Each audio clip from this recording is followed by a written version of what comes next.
crochet crowd. Inspire, create, and celebrate. Let's learn something. Welcome back to the Crochet Crowd. I'm your host, Mikey. There are two videos for this particular basket. And what we have here is the basket that you see here is done with slip stitching going up through the sides. And the other video that I did was single crochet. So you can decide to do either one. They both have a very different look to them, and because of that, it's nice to have some options. So what I'm going to do is take you through this video today. To be able to do this version, you'll need a 25mm crochet hook, a US 50, and you're just using one ball of Bernat blanket extra thick frosting, and I'll be showing you that yarn. So the first rounds that you'll see are very similar to the other video, and what we're going to do is once we hit the sides of it, we're going to be changing out to a slip stitch to create this look. I was kind of wondering in the other video why my basket did not look the same, and I just kind of glanced the instructions and I realized I missed slip stitch. It should have been slip stitch in the back loop when I put single crochet. So without further ado, we're going to get ourselves started, and then I'm going to show you how to go up to the sides later on in this video. Let's begin to do this process next. So just on camera here, the ball is absolutely ginormous. It's bigger than the size of my head, and the yarn is just changing color sequentially, as you see, and so each stitch would be fun. The color that I'm demonstrating on camera today is called Spectrum, and it's also Bernat blanket extra thick frosting. One ball, and we're going to play now. So we're going to begin. The bottom of the basket has us joining at the end of each round, and then the sides that we'll do was just a continuous spiral, which I will show you when we get there. You're not going to want to waste too much of this yarn, so when you create your first slip knot, just don't have a huge tail to it, just long enough that it will capture it into position. So a slip knot, so just wrap it around your finger twice and see how long that is. I don't want to waste it. Pop over. So this is, however you do a slip knot, it's the same method. So just make sure the tail end is relatively short, and you can insert your hook into there. So you want to go, when you're playing with this, all the way to the shaft of this. So you don't want to stay within the throat of this because it will be a different thickness. So make sure that when you are measuring, you are getting to the shaft. So you can find different size like styles of crochet hooks. This one was a handmade one down in the United States. So with the ball that you'll have coming to your hands, I would unravel a bit of it and get it ready so that there's no tension, so you don't have to fight it. And we're going to begin our first part. So the only difference between this yarn and regular yarn is that you have to exaggerate the motions of your hook. So sometimes it can make your hands tired.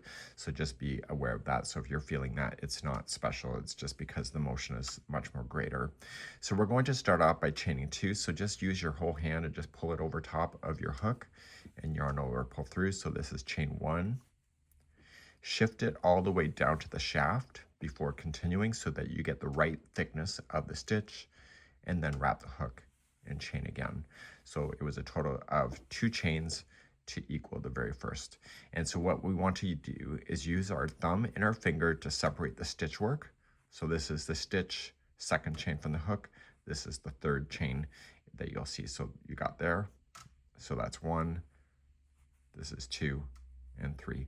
And you can see this better in person. So you're going to want to play with this one here when we start the first round. So that will be second chain from the hook. So this is second and right there. Okay, so we're going to begin to do that next. So let's go, second chain from the hook. So we're going to go right here, right where my finger's coming out of. So it's the last chain before the slip knot is. And we want to do 7 single crochets into that one. So we don't want to wrap the hook first. We're just going to insert into that stitch. So just go all the way through it.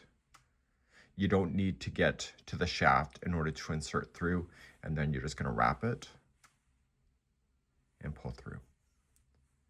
And when you push forward, push it so that it gets to the shaft. So that was 1. See how it grows up bigger? Okay, and then yarn over, pull through 2. So that was number 1 of 7 single crochets that you need. So let's do the next one, the same hole or same chain. So just going on in, you don't wrap it first, so you just go on in and then wrap the hook through, and you're going to push it to the shaft to get the right thickness, and then yarning over, pulling it through 2. And that was 2 of 7. So same hole, in, wrap the hook,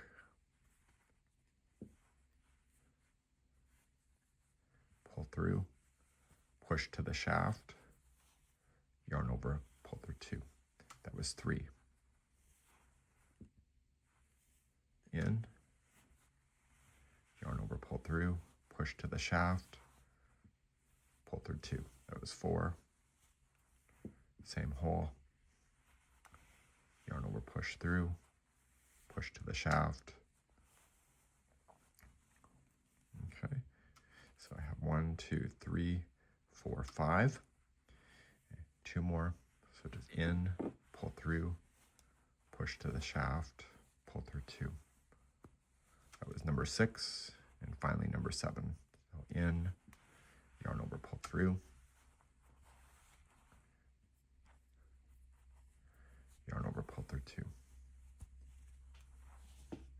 Okay, so I now have 7. You'll be able to count the tops of these stitches. They're pretty thick. Actually, this is so thick that you can see that one side of the loop is even a different color than the other. So we have 1, 2, 3, and you can use your fingers and feel it. 4, 5, 6, and 7.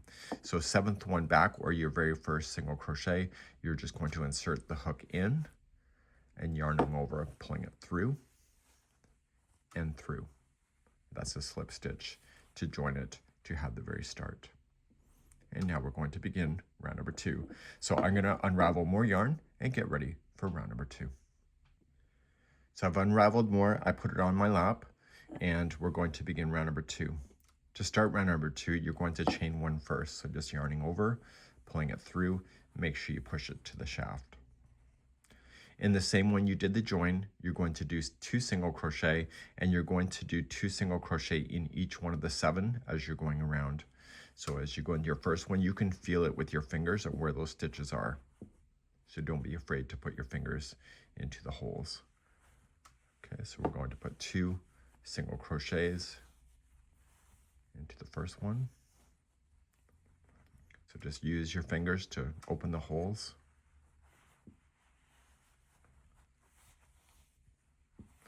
Okay, so there were 2 into that one, and just look for the next one. It's right here, and my fingers just automatically can find the holes. Not so much on camera, but you can do it in person. 1 and 2. So continue to go all the way around, 2 single crochets in each one of the 7, so you should have 14 stitches by the time you get around. I'll see you at the end of the round in a moment. So I'm just zooming you out a little bit. So all 7 are done. They have 2 single crochets into it. Just reach out to the first one.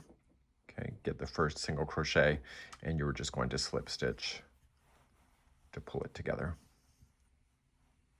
Okay, and we're moving on to round number 3. So it should stay relatively flat as a disc. It might just bulge up a little bit, but it will get better. And we're going to move on to number 3. Round number 3. We're going to chain 1 to begin. Push it to the shaft to get the thickness properly. And right where that's attached to, you can see that it's looping over to it. We're going to put in 1 single crochet into that stitch.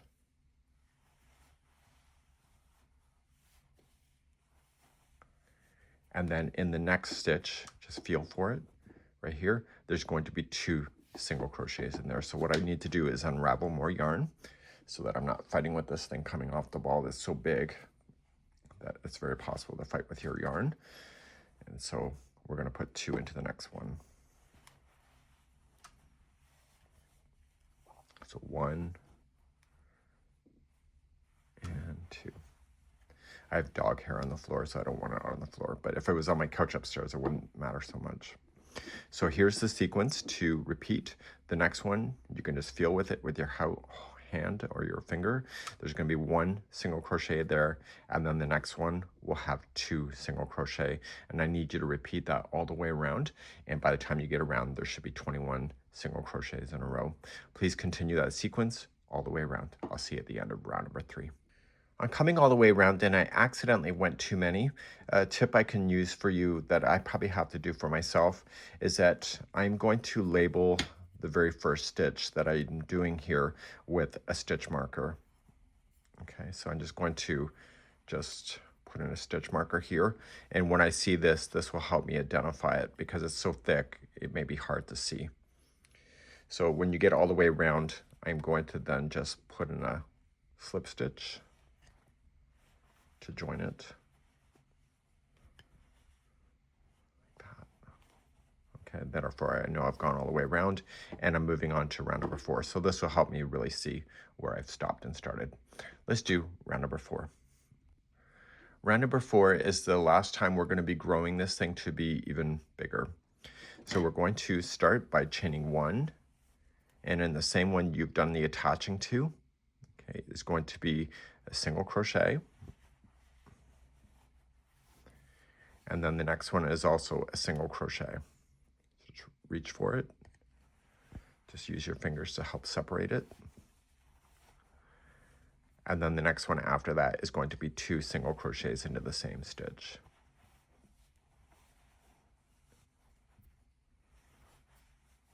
Okay, so the sequence then for this entire round will be the next 2 are 1 single crochet each.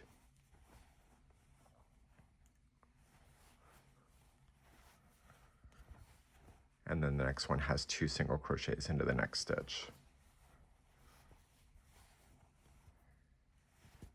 Okay, and I need you to repeat that all the way around for round number 4. So I'm coming all the way back around. I'm using this as a verification that this is number 1. Just follow it straight on up, and I'm just going to slip stitch then to the first single crochet that we did in that round. So let's do your 5th and final round before we go up the side. You're going to chain 1.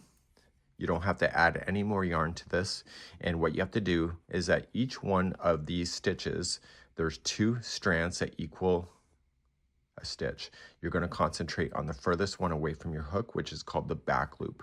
So just using your thumb and your finger, just segregate that back loop only in single crochet. So you're only going through the back loop only, and this will cause the material to bend.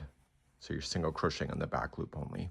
So just use your the fingers. So if I go through both of them, that's a stitch, but if I just go through the one furthest way, that's a back loop. So single crochet around the back loop all the way around to the very beginning once again.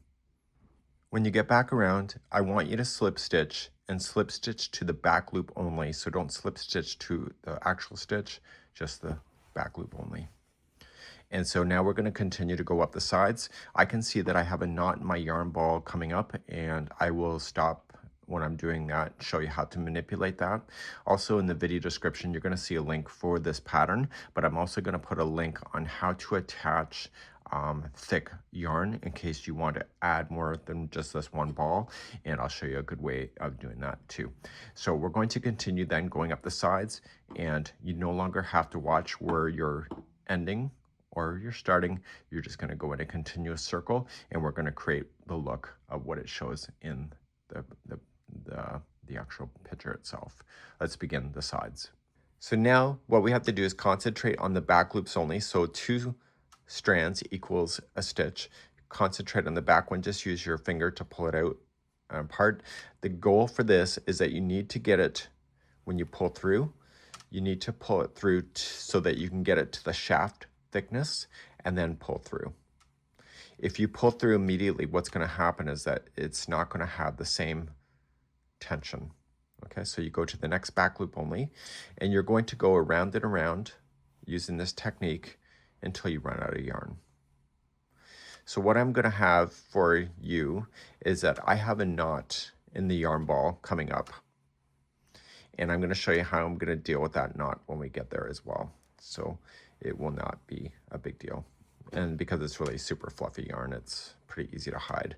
So I'll show you that in a moment as soon as I hit that. So we're just going to continue to go round and round. You no longer have to join, and you can just simply just go round and round. It's that simple. Let's come back when I have a knot. So I have a knot in the ball coming up. If you do not see the knot, when it's coming through your yarn feeding hand, you're going to feel there's a thickness difference and it will catch on your fingers. So if you're not looking or staring at your ball, you'll see that's happening. So what I'm going to do is that when I go to do my slip stitch here, I don't want to unravel that or break it. I just want to keep it in play and just kind of concentrate where that knot is and make sure it just stays on the inside of your basket if you can. Just kind of just manipulate it around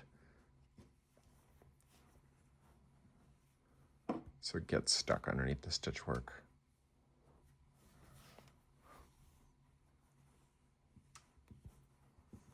You barely see it's there, and then you can use your thumb and your fingers just to kind of push it to the other side, and it will hold there as well.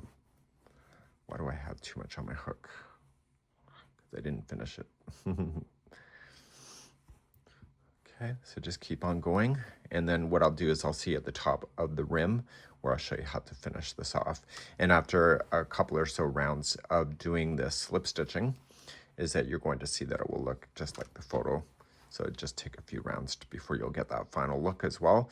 And it's pretty neat. I'll be back at the top of your basket. So after you've gone around and around, you're going to see these beautiful lines that have occurred. Almost like, reminds me of a bit of a record player. The original on the vinyl. Our younger generation probably won't remember that. So what you're going to do is you're just going to leave a long enough tail so that you can weave that into there. So you're just going to slip stitch. What do we have? So you're going to slip stitch and slip stitch. So it doesn't matter where you finish. So just slip stitch and then just pull a loop out. Okay, so we've gone in a continuous revolution, which means we've gone around and around without the slip stitching so that those lines are never impacted. And what we need to do is take that tail, and you could do it a little bit shorter too, so I probably could do it one more time, but I want to take it to the inside and drag that down. So it's already locked in a position, it will not unravel, and you're just going to go behind something. So you don't want this to be on the front side of the work at all. Just don't push it all the way through. And you're just going to go through. And once you pull it through, just use your hand to pull a loop through. Okay, and just give it a good tug, and then just keep on sinking down even more. So you're going to drag that tail down through the interior of the basket. And the goal is that that strand is long enough that you never, like if it starts to pull out or stretch, it will not pull out and just be left as a tail at the top.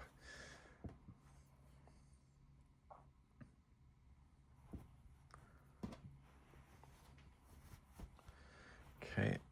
I'm just checking the other side of it. I don't see it at all, which is good. And so you can go down as far as you need and just let it rest. And therefore you have a beautiful basket to play with. That's it for today. And we hope to see your creativity online soon. Bye-bye.